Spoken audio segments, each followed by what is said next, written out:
आपने देखा होगा कि प्राचीन युग से ही हमारे समाज में नारी का एक विशेष स्थान रहा है। हमारे पौराणिक ग्रंथों में नारी को पूजनीय एवं देवी तुल्य माना गया है और हम सबकी धारणा रही है कि देव शक्तियां वहीं पर निवास करती हैं जहां पर समस्त नारी जाति को प्रतिष्ठा व मान सम्मान की दृष्टि से देखा जाता है। वो कहते हैं ना कि यत्र नार्यस्तु पूजन्ते रमते तत्र देवता।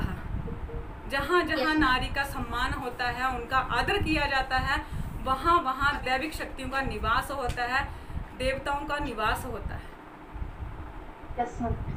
कोई भी परिवार, समाज और राष्ट्र तब तक सच्चे अर्थ में प्रगति की ओर आगे नहीं बढ़ सकता जब तक वह नारी के प्रति भेदभाव, निरादर तथा हीन भाव का त्याग नहीं करता। जहाँ जहाँ नारी का निरादर होता है वहाँ पर लक्ष्मी कभी विराजमान नहीं होती, वो देश कभी तरक्की नहीं करता, वो समाज कभी तरक्की नहीं करता और वो परिवार भी कभी तरक्की नहीं करता जहाँ औरत को रुलाया जाता है, जहाँ उसका निरादर किया जाता है। आपने देखा होगा कि स्वतंत्रता संग्राम में रानी लक्ष्मीबाई का बहुत बड़ा योगदान है, जिन्होंने अपनी सभी परंपराओं को, सभी रीति रिवाजों से ऊपर उठकर इतिहास के पन्नों में अपनी एक अमिट छाप छोड़ी है।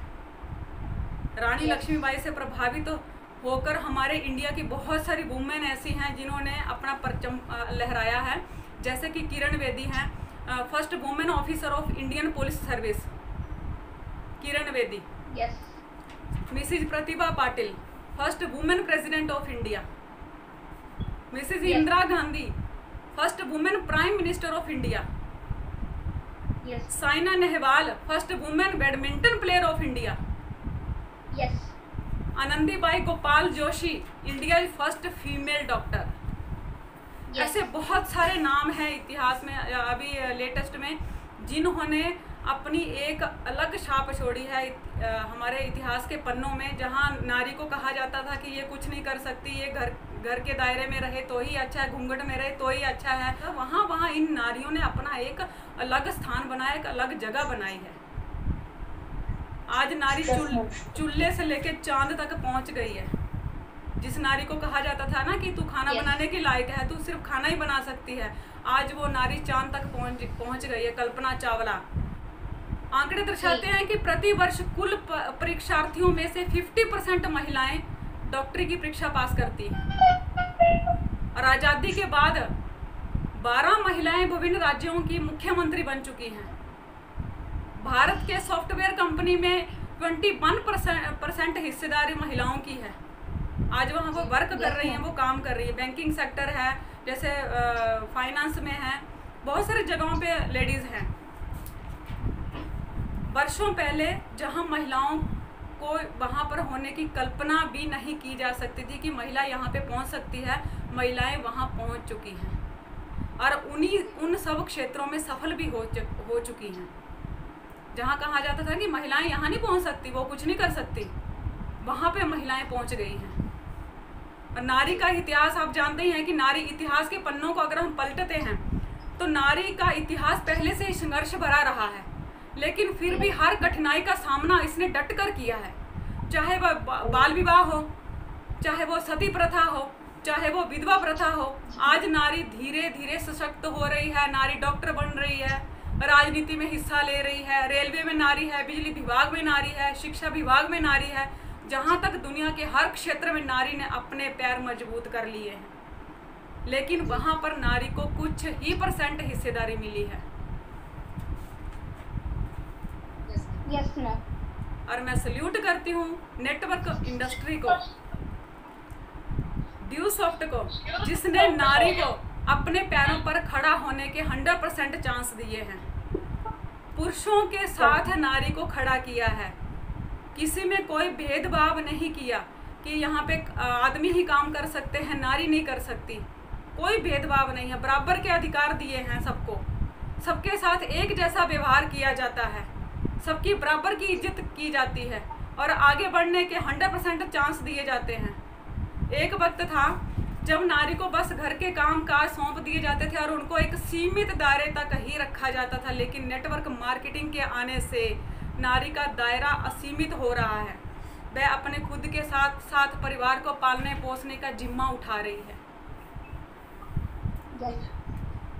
पहले कहते थे ना, जब मैं अपनी बात करती हूँ कि जब हम स्कूल पढ़ते थे तो मुझे याद है कि 7वीं की 8वीं में पढ़ती थी, तो आपको पता होगा कि अगर घर वाले पढ़ा रहे होते तो रिश्तेदार आके ना चुट्टी काटते थे कि लड़कियों को क्यों आगे पढ़ा रहे हो, लड़कियों को आगे पढ़ाने की क्या ज़रूरत है, इनको चूल्हा चौका तो करना, इनको कहाँ बाहर जाके जॉब करनी है।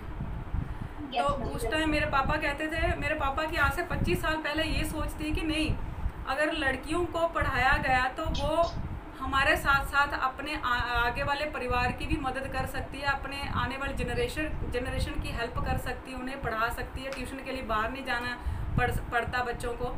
और अगर बाई चांस उसको नौकरी नहीं भी करनी है, उसको कुछ आगे नहीं करना है, फिर भी वो घर बैठ के अपने बच्चों को तो पढ़ा सकती है। हम कहते हैं कि महिला शिक्षा समाज का आधार है। अगर महिला को पढ़ाएंगे ना, एक महिला को अगर आप पढ़ाते हो, एक लड़की को पढ़ाते हो, तो वो 2 घर संभालती है, एक अपना मायका और एक अपना ससुराल, जबकि लड़का केवल अपना ही घर संभालता है।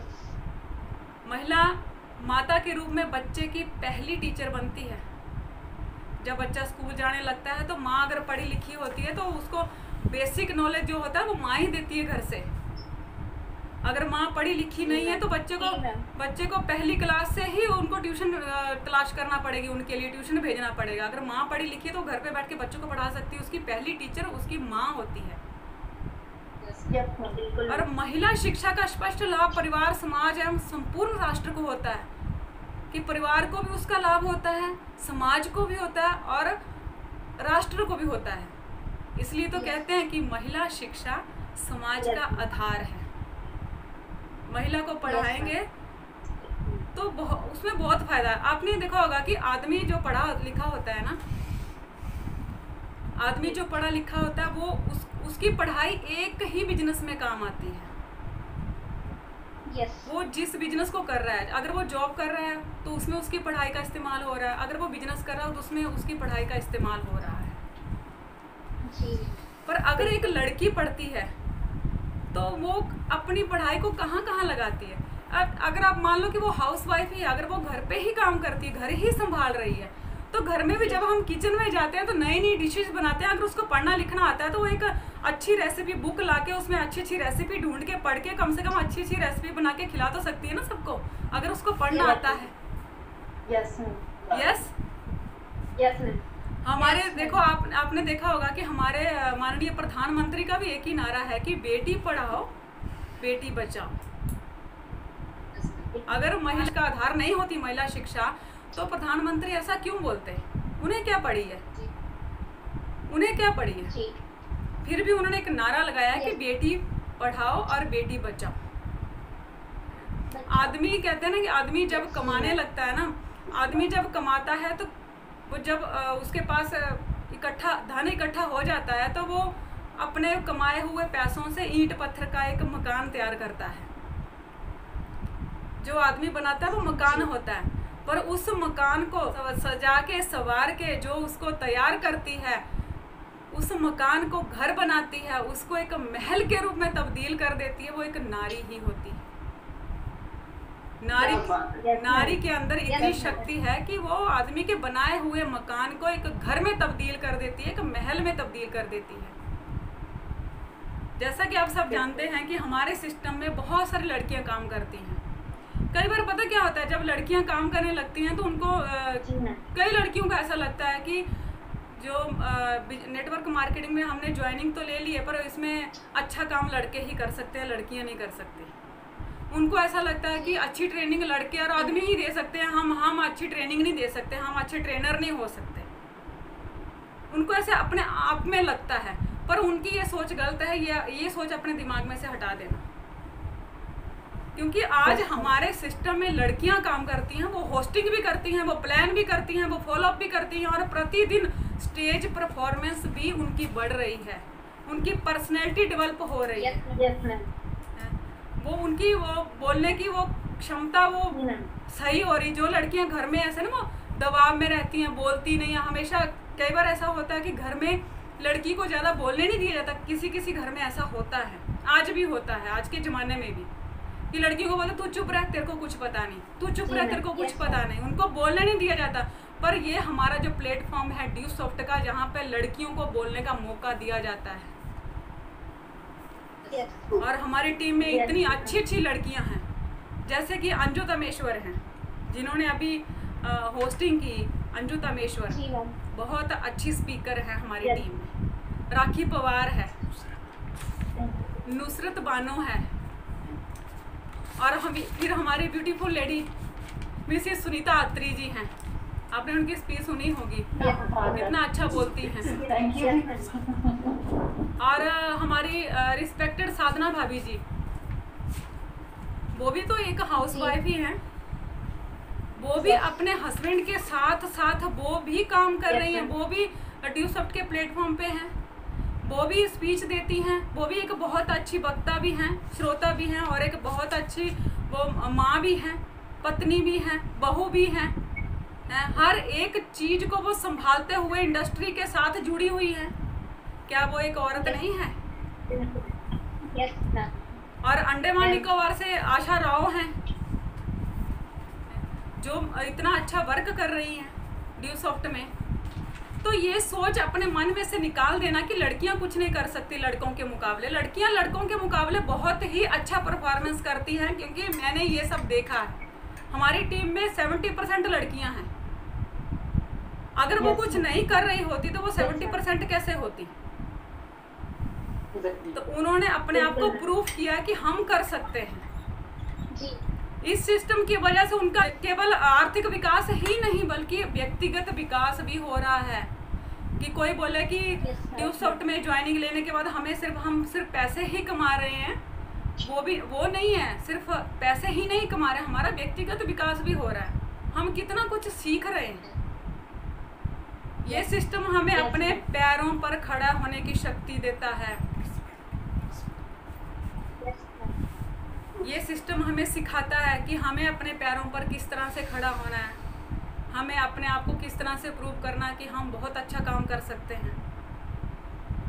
यस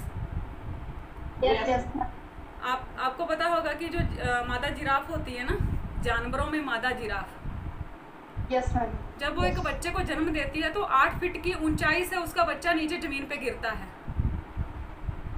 तो कई जानवरों में आपने देखा होगा कि जब भी बच्चा पैदा होता है, गाय के बच्चे को देखा होगा आपने, जब भी पैदा होता है तो गाय उसको चाटने चूमने लगती है। ज्यादातर जानवर जो बच्चे पैदा करते हैं उनको चाटते हैं, पर जो मादा जिराफ होती है, जब उसका बच्चा पैदा होता है ना, एक तो इतनी ऊंचाई से वो नीचे गिरा, फिर वो मादा जिराफ पीछे हटती है, उसकी तरफ मुंह करती है और उसको अपनी लात से मारती है। जब वो एक बार उसको एक लात मारती है तो बच्चा, उसको तकलीफ होती है, क्योंकि अभी अभी वो पैदा हुआ तो उसको बहुत चोट लगती है, तो वो तकलीफ होती है, उसको तड़पता है। वो दूसरा पैर फिर से मारती है, उसको फिर से ठोकर मारती है। फिर बच्चा थोड़ा सा ऐसे उठने की कोशिश करता है, फिर से मारती है, फिर वो ऐसे उठता आधा उठता है, फिर से मारती है, फिर वो एकदम अपने पैरों पे खड़ा हो जाता है। मादा जिराफ का जो बच्चा होता है वो तुरंत पैदा होता है, तुरंत ही चलने लग जाता है। बिल्कुल। अगर जानवर अपने बच्चे को ये सिखा सकता है कि ये दुनिया बहुत जालिम है, तुझे अपने पैरों पर खड़ा होके दिखाना पड़ेगा, नहीं तो दुनिया तुम्हारा शिकार कर लेगी, तो हम तो इंसान हैं, हम तो महिलाएं, क्या हम अपने बच्चों को नहीं सिखा सकते कि बेटा दुनिया बहुत खराब है, तुम्हें खुद अपने पैरों पर खड़ा होना पड़ेगा। Yes ma'am. हम अपनी लड़कियों को इस तरह से दबाते हैं घर में कि बेटा तू तो चूल्हा चौंका कर, बेटा तू तो ये कर, तू क्या करेगी बाहर जाके, दुनिया बड़ी खराब है, कोई तेरे साथ गलत बिहेव करेगा, तेरे साथ कुछ गलत हो गया तो क्या करेंगे, इज्जत का कचरा हो जाएगा। ऐसे बच्चों को डराते हैं हम लोग घर बैठकर। तो क्या वो मादा जिराफ, क्या उसकी सोच महिला जैसी नहीं है? क्या उसको अपना बच्चा प्यारा नहीं है? वो जो उसको ठोकर मार के खड़ा होने की शिक्षा देती है, तो हम अपने बच्चों को खड़ा होने की शिक्षा दे सकते हैं? हम अपनी बेटियों को घर पे दबा के क्यों रखें, जबकि हमारी बेटियां हमारे बेटों से भी बेहतर कर सकती हैं, हम जानते हैं।